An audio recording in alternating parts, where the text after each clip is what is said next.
Olá! Hoje a gente vai mergulhar fundo em dois dos capítulos mais marcantes da história: a crucificação e a ressurreição, como são contadas lá em Mateus 27 e 28.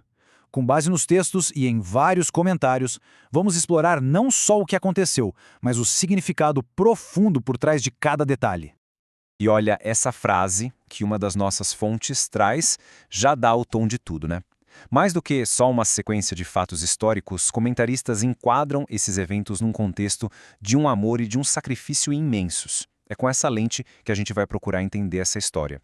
Para começar a entender como tudo aconteceu, a história da condenação de Jesus não começa com um crime. Ela começa, na verdade, com um sentimento muito poderoso e destrutivo que moveu todo o processo: a inveja.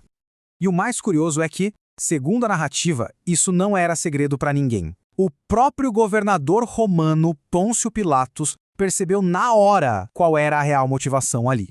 Ele sabia que as acusações não tinham nada a ver com justiça. Era pura inveja da influência que Jesus tinha com o povo. Existe um costume na época de libertar um prisioneiro durante a festa da Páscoa. E a escolha que foi colocada diante da multidão era, assim, gritante. De um lado, Barrabás, um criminoso conhecido por assassinato e rebelião. Do outro, Jesus, um homem que o próprio governador já tinha declarado inocente. Mas, influenciada pelos líderes, a multidão fez a sua escolha. E essa foi a resposta da multidão. É de arrepiar. Eles não só exigiram uma sentença injusta, mas eles publicamente aceitaram toda a responsabilidade por ela. Uma declaração com consequências, gigantescas. Aí o Pilates, vendo que a coisa ia ficar feia, que ia virar confusão, fez aquele gesto que ficou famoso, né? Lavou as mãos na frente de todo mundo. Mas esse ato simbólico não livrou a barra dele, não. As fontes apontam isso como uma enorme falha de coragem.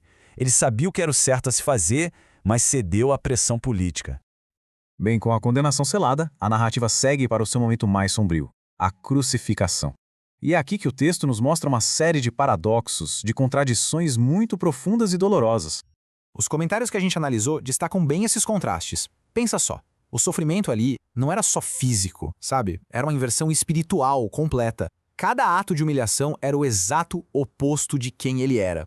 E antes mesmo de chegar na cruz, ele passou por uma humilhação que foi toda planejada pelos soldados romanos.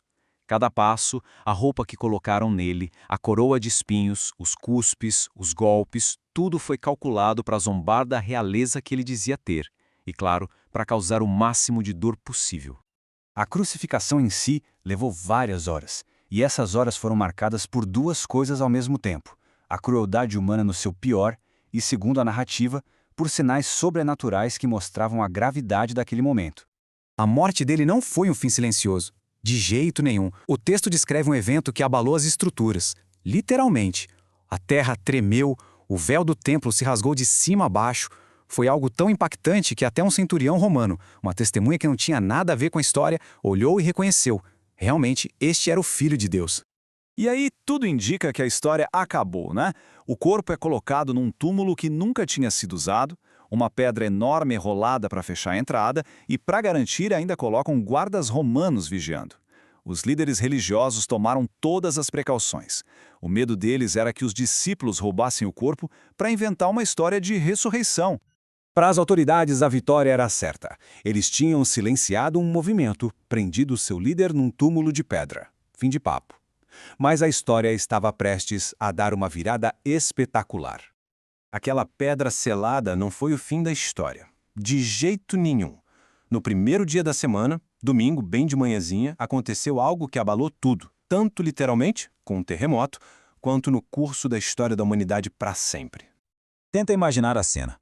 De um lado você tem o selo de Roma, a autoridade de um império inteiro, soldados armados, e tudo isso foi confrontado por uma intervenção celestial que ninguém podia negar.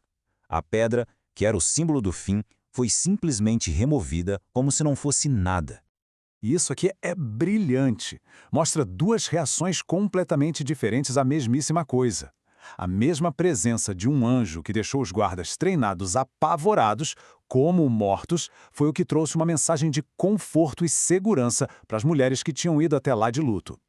Essa é a grande notícia. O anúncio impressionante do anjo. E veja bem, não é uma opinião, é uma declaração de um fato. um fato que confirma o que o próprio Jesus já tinha dito que aconteceria. O túmulo estava vazio, não porque alguém roubou o corpo, mas porque ele tinha ressuscitado. E na mesma hora, duas histórias completamente opostas começam a circular.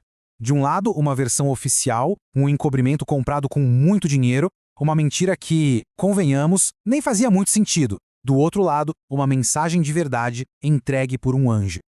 Essa frase é simplesmente perfeita. Ela captura a emoção que é uma mistura de tudo, um paradoxo, que as primeiras testemunhas sentiram. Pensa só. Medo por causa do evento sobrenatural, mas ao mesmo tempo uma alegria imensa, porque a notícia que elas receberam mudava absolutamente tudo. Então, o túmulo vazio não foi o ponto final. Na verdade, a ressurreição se tornou o ponto de partida para uma missão que ia alcançar o mundo todo, uma missão dada pelo próprio Jesus. Lá no monte, na Galileia, Jesus apareceu para os discípulos. Ele não estava mais limitado pelo sofrimento. Pelo contrário, ele falava com toda a autoridade e deu a eles essa instrução final, definitiva. E esse comando, que a gente conhece como a Grande Comissão, basicamente define o propósito dos seguidores dele daquele dia em diante. A ideia não era só acreditar e pronto, mas ir, ensinar e fazer novos discípulos ativamente. E assim, essa análise toda não termina com uma ordem, mas com uma promessa. Uma promessa de presença contínua que transforma esse relato histórico em uma mensagem viva. Isso deixa uma questão no ar, né? Não só para os discípulos naquele monte, mas para a história desde então. Como essa missão e essa promessa continuam ecoando através dos séculos.